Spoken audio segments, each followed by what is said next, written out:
This is the Coaching and Flourish podcast. This is my guest, Sheree. Sheree, welcome to the podcast. And look, we just got the webinar just started streaming live on Facebook. So all the stars are aligning. Welcome, Sheree. How are you? How are you doing?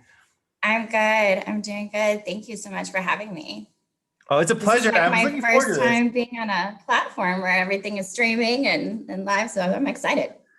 You know, there's a whole new world opening up. I have a good college buddy who's in the music world, and he says that what's happening now is that there's just intercontinental collaboration on a level that he has never experienced before. And what he's able to do now, he was telling me some of the projects he's working with, and it just sounds so glamorous. You know, so what? Yeah. But so you work with you went through the executive program. And you have a dancing background, choreography, marketing program, geospatial technology company. It sounds super amazing. What's your story? Like what's your professional story, and when did you find coaching? Or let me first start that. What's your professional story and how does coaching fit in? Well, I think I'm learning along the way how it's fitting in, right? The coaching.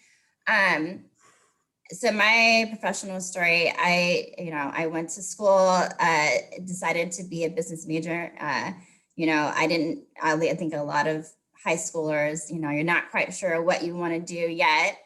But business is pretty broad, and you can kind of choose what you want to do. So I went to school, and luckily I actually liked my concentration. I liked studying business. I liked marketing. I've always been more of a creative person. And so it stuck with me. But I think like along the way of, going to school and, I worked my way through school. I was a server. I was very active on campus as a student leader. I started to kind of feel a little bit like, although I love the business concepts and I like marketing and I like, how creative we can be with that. And I like visuals and telling the story. I started to feel a little bit like a weird business student along the way, so I went through like an undergrad, and I ended up going to grad school and studying entrepreneurial management. And I was always that business student that, it's like money is great. Like, I know it's a means to an end, it's necessary, but I'm not driven by that. And I'm more so driven by, what business can do for people, what, a concept, how people can impact another's life. And what product or service can actually benefit someone. And, money is a measurement, right? But I'm not necessarily driven by that. So coming through that, I was like, well, maybe, graduating from school, I definitely felt like I studied what I needed to study. I studied what I felt like I was pulled to. But, professionally, when, after I was done with, I received my MBA and was looking for work officially. I was really active in school as a student leader. And so I was like, well, you know what, like, I love working with people. I love creating programs. Maybe I should be in, academics. Like, maybe I should stick with this higher education thing. And so I applied to all of the universities around me, all of the colleges. Landed at UC Irvine, University of California, Irvine, in a temporary role. And actually that temporary role was very specific to what I wanted to do, which I thought I wanted to be in student affairs. And I was in student services. So I was the one, like with summer session, enrolling people and denying people, saying, I'm sorry, you don't have enough to make it this quarter, and dealing with some of the, those kinds of conversations. And that role turned into landing me into the development office in the library system. Development also incorporated communications and events. And for those who don't know development to me is like basically the marketing arm of a nonprofit.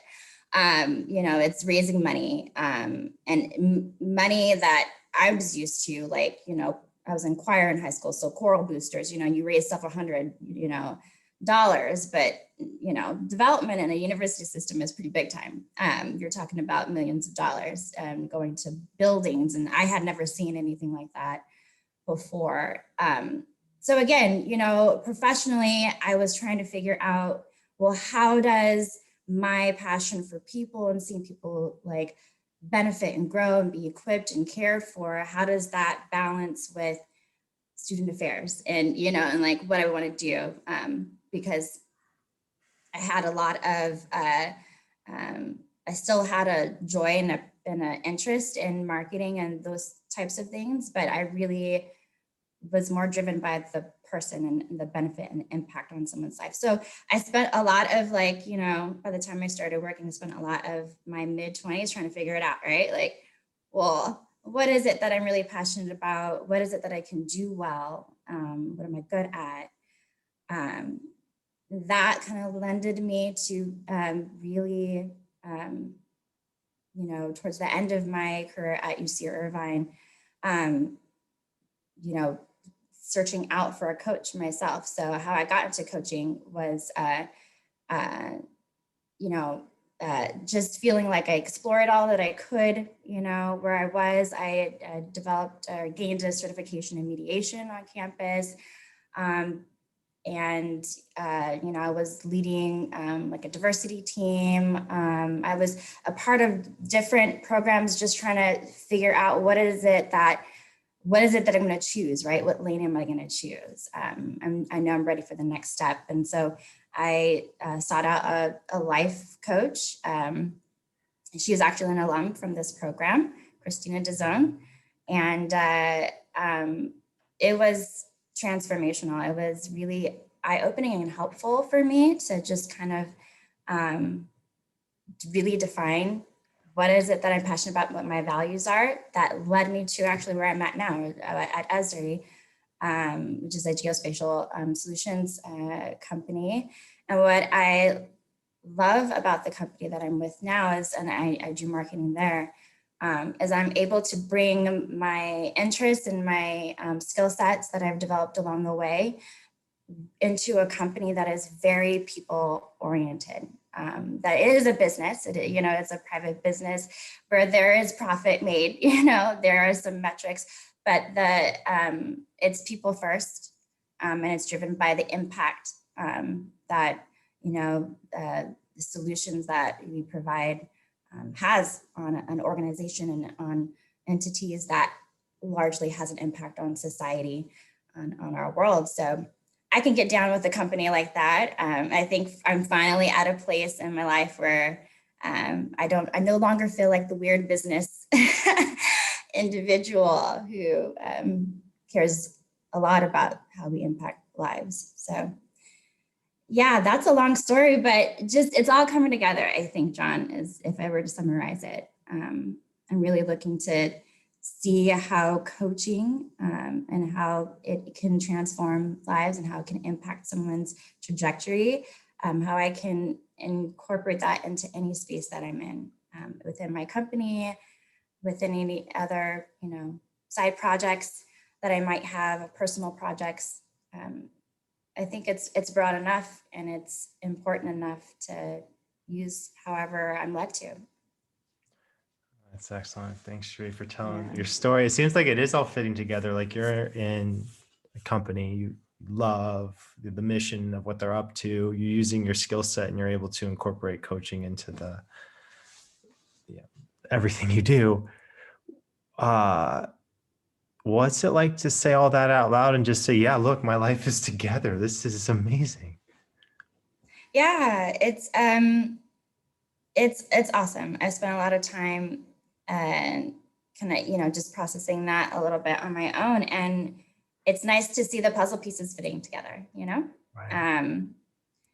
You spend a lot of time trying to figure out, you know, especially in your 20s, like, what is it? You know, I'm supposed to pick a lane. So, you know, what is it? And what is it that I'm called to? And, but so, and there's beauty in that, right? There's like growth in that and there's learning in that. And I've definitely learned to kind of embrace that part of the journey as well. But it's really nice to be on the other side where it's like, I see You made now. it through. Congrats. Like you made it through the treacherous 20s to the, you get into the 30s and it's like, oh, okay. Like good thing I made some choices, made some moves. Yes. Yeah. Business, I think from a university standpoint, like you say, oh, I'm a business major. I think the natural connotation with that is, oh, that's light. Like that's not like for like serious students. How did Mm, you, yeah, but then you get to the other side, you realize, wait a second, business is this whole like rich, wildly complicated and interesting field that looks at all these different things from business plans to marketing. And you start, you realize marketing itself, I think from like, it seems like, oh, it should be so easy, right? Like I'm just going to put words on a page and just tell them what I do. And you realize, no, it is maybe one of the hardest things you can mm, get into. mm. How did you manage all that from, the undergrad experience? I think you spoke to it tangentially in Yeah. the journey. How did you manage that through like high school, through undergrad, through grad to where you are now? I think just staying open to learning, like, in terms of being a student, staying open to learning about what it is, because it's very nuanced, right? There's all different components, but open to what it is that I'm pulled to about, Right. marketing. There's like data analysis, there's marketing research, there's, you know, uh, you know, advertising, right? Like there's all these different components and elements to it. Um, Mhm. Along that, with the foundational, but I think just really honing in on, okay, what is it that I'm really like, driven by? I think it speaks to, and how I see my life now is it's always been about people. It's always been about like my interest and my passion for people. Because even as a marketing student, I was always really pulled to consumer behavior. Just really understanding, well, why do people buy? Right. What makes someone make a buying decision? What part of that cycle, psychographics and demographics, and how you can take that information and analyze it in such a way and say, okay, well, how do we pivot? Like we've put this, advertising campaign out there, and it's not fitting this audience or whatever. And I was really interested in that. And so, yeah, I think just management of it is just really along the way with every role, even professionally. I went into communications at the university setting, and just learning, growing in my roles and really learning like what are my strengths, and also what am I interested in, and just kind of allowing God to lead Awesome. me as I went. Yeah. I love that. I mean, and then it now seems genius because now look at you. Like look at where you are now and what you're doing, and you love it. And there are Yeah. so many paths. That's the thing. I feel like there are so many paths to what we love, and you just got to go with one. You just got to follow it. Yeah. Yeah. Yeah. And be okay with that journey of being patient. My mom, she'll, I'm not an innately patient person. Like I have a certain expectation for things, but being patient in that process of just learning and growing. And it's okay to not know right now, just keep Right. putting one foot in front of the other. So you're in a coaching program. You've been Mhm. with colleagues who are also trying to establish their own coaching practices. Yeah. What do you see when you think of, okay, I need to market an independent coaching practice? Like what advice would you have for those coaches in that position as a marketing major and someone who's, you know, in the Yeah. professional package? Yeah. That's an interesting question, because I feel like I am very much trying to learn from, being new to coaching, into the coaching Mhm. industry in the world. I'm very much open to observing, and like I want to hear from you. I want to hear Right. from the people that have been, doing this thing for a while, and what's working for Mhm. you. Where, what platforms are you on? How are you marketing? I'm really in this, I think, in a state of learning and observing, because I can't assume, kind of like marketing 101. I can't assume that my experience, my buying experience, my preferences are going to be it for, for a certain audience. So, but I mean, I think if someone were to ask me for advice, I think I would say that I'll just constantly be in a state of learning. And, I think a lot of marketing is experimenting and trying things out. Right. Identify a target audience, a target market, kind of know what you offer, particularly as a coach, because you can't serve everyone, right? You're not for everyone. And so, identify your thing and experiment and play and figure out, what's working for you in terms of, gaining more clients. And I think also from an entrepreneurial perspective, know where you want to go, know how you want to grow. I think is sometimes we get, we get so, I want to have a thriving, successful business. But if you kind of have no idea of how you want your exit strategy, right? Like where the buck stops for you. Do you want to have a large and expansive coaching business where you're speaking, you're, creating content, you're doing all these things, or do you just want to, have a thing that you do on the side and you just want to serve maybe a couple, clients a day? I don't know, but just really understanding where you want to go, because that kind of lends to what your strategies are, right? Your marketing strategies and your actions. So I feel like marketing, honestly, is very coachy. Like in terms of the process. Isn't it? And super empathetic. Like you have to go level 2, like, like really hard.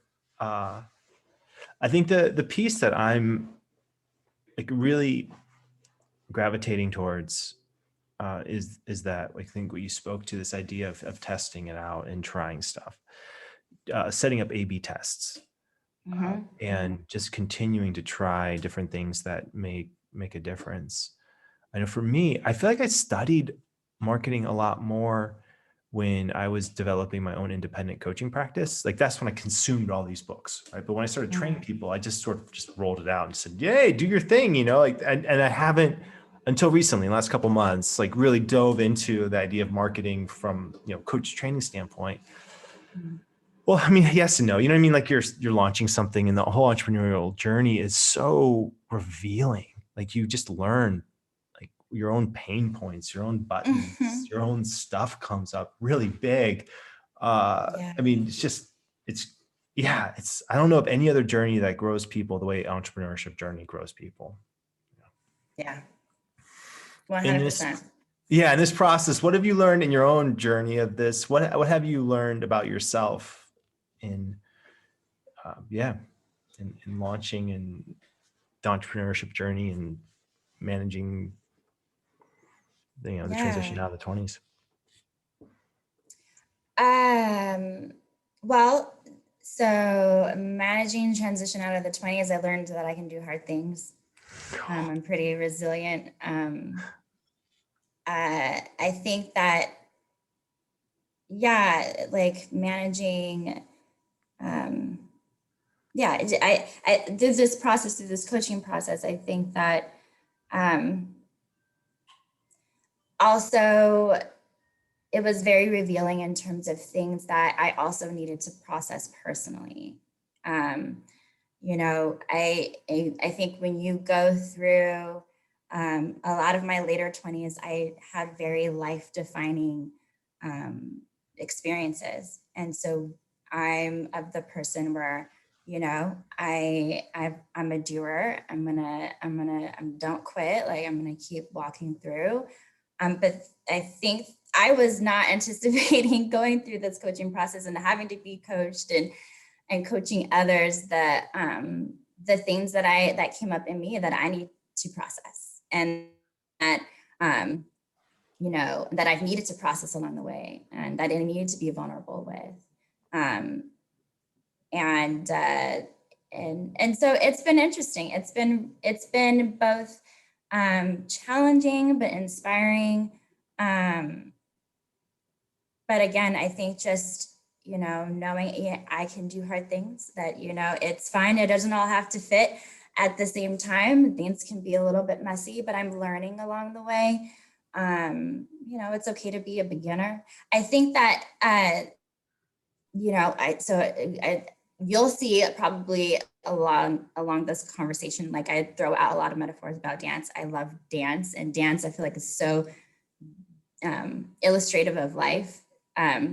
But, you know, I think one of the things you learn as a dancer is that no matter what level you're at, you know, a lot of times, you know, you don't want to be in the beginner class, right? Because you're at the immediate you know, advanced level.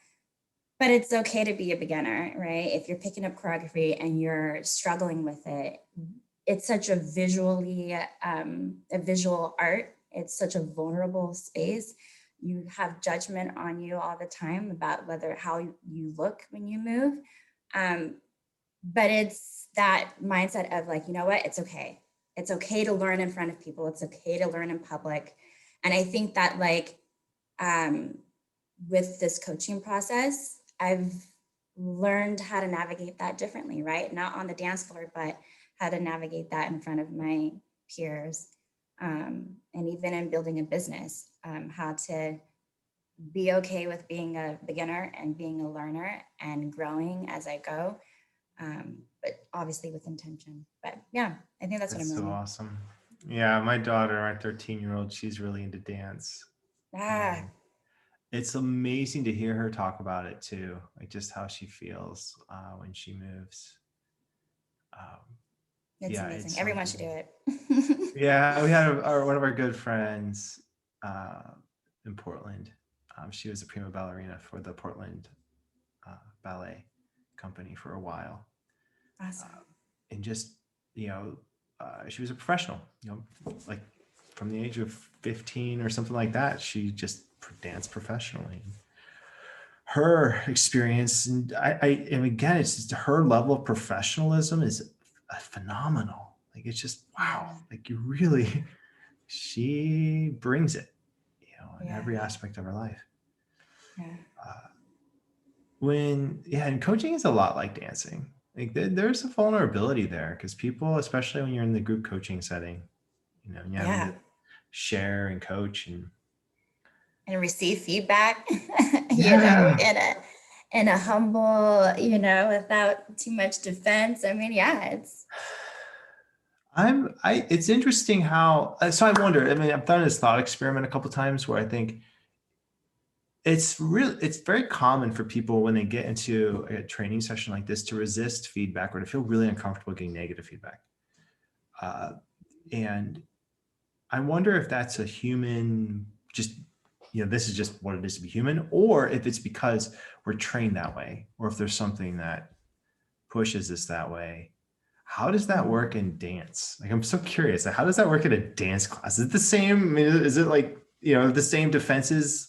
And do you think it's a learned thing? Or do you think that, you know, let's say 100 years from now, we're going to, like, you know, how mindsets and, you know, paradigms can completely shift. You know, do you think 100 years from now, it will be different?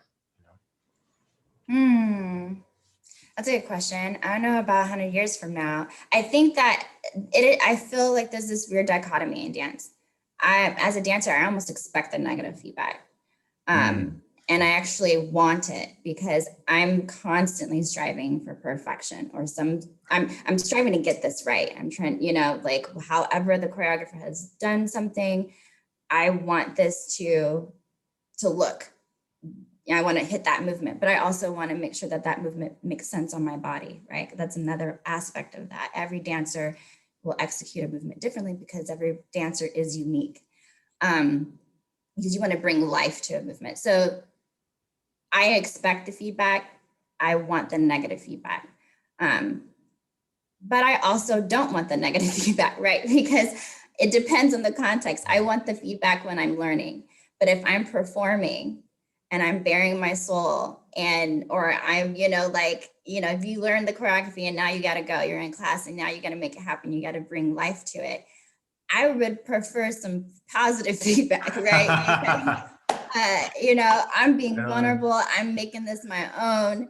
And so I think that's why you see a lot of dancers, like we cheer for each other, because it's like we understand how brave you have to be, even when you're not confident, like, this is really, I don't have the moves, but you got to go out there and you got to do it. You got to execute to the best of your ability. And so we cheer for each other. But then I'm also the person that if someone cheers for me as I'm dancing, I get super like, oh, like hold it, your applause until the end so that I can focus. It's interesting. But I think as a dancer, I'm used to the feedback. I want the feedback because to me, that means I'm growing. If I don't get feedback, then I just stay where I'm at and I can't become the dancer that I want to be. So it's a weird relationship.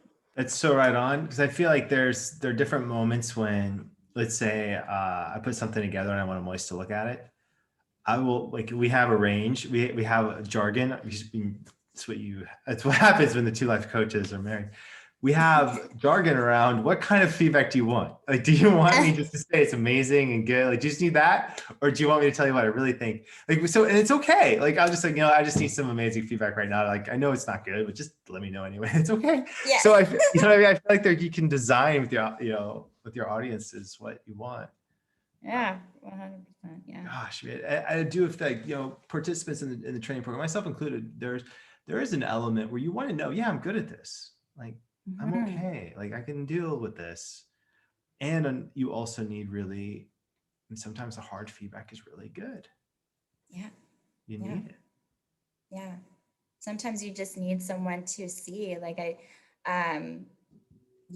think a lot of times what you said reminds me of, you can think that you're doing something. You could swear you're doing it. Like, you'll have an instructor say, like, point your toe. I am pointing my toe, Right. and you can swear you're doing it. And until you actually execute and you look in the mirror and you look for yourself, or you stop mid, position and the instructor actually shows you. So, oh, I'm not. So what do I need to connect? What do I need to adjust? So yeah, in that sense, you need the feedback. Because sometimes we don't know in the act of doing things, we don't know what we're missing. That's where like recordings and all of it is so powerful. Like being able to record, being able to record yourself dancing, being able to record yourself coaching. We've been, been thinking about like, what if we started recording meetings and then you had like certain criteria for like, are you really leading a coach informed meeting, or like, what does this mean? I mean, I'm sure people do this, like consultants have done this for centuries, looked at how we can meet more efficiently. What advice would you have for someone just starting out their coach training? I would say be ready for the journey. Be open to the journey of starting out on training. Stay curious. Be in a learner's mindset. I think those would be the two top ones, because I can think about my cohort in 1.0. I can think about my cohort now in 2.0, because it's a completely set of different folks that I'm with, and all of our experiences and perspectives and vulnerabilities, all of it, that's together, and all of that adds to your learning. And so you don't know what the future holds. You don't know what's going to come for you. You don't know what you're going to learn that you're good at. You just enjoy that ride along the way. Be okay with being a beginner, just enjoy the ride, because it is a challenging one. It does require you to be vulnerable. It does require you to reflect on your own pain points, like you mentioned before. But all that is growth and feedback to help you be the best coach you could be. So I think the things that surprise people when they start their coach training journey is how much they grow personally in the process. Yeah. Because you're getting coached as well, consistently for 6 months, and you're thinking about it. Your life, you're really designing your life internally too, in ways that I think are really hard to do without a structure like this. Yeah, definitely. Right. I mean, and I think the other thing, then the other aspect of it is how bonded people get to the other, to their fellow students. Like that was the most surprising thing for me, was just that level of camaraderie and relationship that develops. But looking back, it shouldn't be that surprising. You know what I mean? Yeah. Should have seen that one coming. But Well, I think even last year, because I mean, last year to train during a year of crazy change for all of us, that bond, I think maybe it's stronger. I don't know. What gave people, I think, we've seen a couple of things happen. One, people in the program were so thankful that they were in a Zoom program like this. So when Zoom happened, they weren't also like having to learn a new technology and still could feel that connection.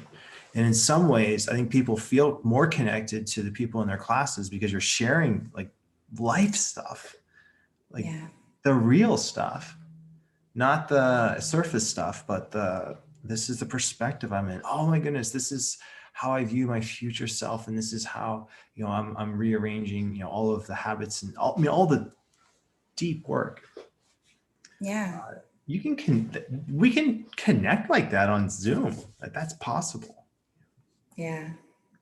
So yeah, we found that people were thankful to have had this experience, and then just to also be in community like this and to really move it forward. What was your favorite exercise in the training? Your favorite tool? I think my favorite tool is probably the core motivation. I know I've listened to several of these podcasts and or these interviews rather, and I know that's a popular one. But I love personality assessments. I love any kind of assessment. I don't care if it's funny, silly, serious. But that was my favorite, and it's my favorite to use in a session because it's important to kind of put like a name to something that you are experiencing, or you are behaviors, tendencies. Like sometimes it's hard to formulate those words on your own, and so to kind of have something to kind of say, yeah, that explains this, or yeah, that seems like me, or no, but at least to have something tangible to evaluate, I think is really cool and powerful. Right. What's your core motivation type? I was the 3 and an 8. So I was a doer and a protector, I think. Nice. Yeah. And then how does that, like, what was the thing that, like, how did that change? Like, what was the actions, like, how did that change you, or the actions that you've taken? After learning that, Mm-hmm. I think I'm still on this road of it, but learning that, okay, like I'm really hyper focused on executing things and doing and trying to be seen as the best, right? But some of that needs to kind of be set aside sometimes. Like it's, again, like that's, I guess my mantra, like it's okay to be a beginner, it's okay to be a learner, is for me, because I don't want you to see me learning. I want you to see it, that I'm doing this well. But I need to also create that space and be okay in that uncomfortability of learning in public, not behind the scenes. So yeah, I think that aspect, but also trying to center myself on being more, and really appreciating, like, I don't have to be doing something in every circle, in every room. It's okay to just like exist and like appreciate, appreciate what I have around me, and just be. It's okay to like that, for that to be a priority and to be a focus sometimes too. And that increases, it has its benefits as well. I'm not putting the doer on the shelf, but it's just like a different way of moving. Yeah, it's like it's not that gear, the way I look at it for myself, and I think how to use a tool, it's not like that gear ever goes away. It's like, no, it's really useful to have that. Like you want to keep that. Like that's good. That's a helpful thing. But it's like adding, I think it's just adding more options and adding Yeah. fullness to the experience that just feels, I don't know, more what the, I don't know what the word is, like it's more, it's not stable, but I feel like there just is more, like capacity. Like you just have a stronger agency to handle more things. Yeah. More effective ways. Sheree, how can this community support you? How can we find out what you do? Do you have a website going? Like how can we connect? People can find me on Instagram and on LinkedIn. I have, if you want to contact me, I have some links there that you can utilize. But I think this, in terms of this coaching community that you've built up, John, I think I feel supported. So the structure that's been put in place and the design of it is effective, and really enjoying the relationships that I've been building with each of my cohorts, and I'm just interested to see what this program continues to do and stay connected. Thanks, Sheree. Yeah, there's some exciting things happening. It's like it's just, I feel like it's just starting in some ways. And one of the things I'm really happy about is we're going to have a pretty robust forum and an alumni group, and continue, if we put together new tools, new ideas, we'll continue to roll those out for the alumni as well. So I feel really excited about where we're going to go. This has been a tough year, but also a really growing year. And there's just so much progress is being made because we've nothing else to do. So, might as well build something. So that's what happened. And yeah, I love it. Forward movement. Sheree, thank you so much. This will be our final live. Like I said, we're going to transition to doing a Q&A, which I'm psyched about because the people who are watching live will be able to interact and do more, but we'll still do more of these interviews. And I have a twist and other things in mind to do in the future. So Sheree, I have a feeling this will not be our final interview.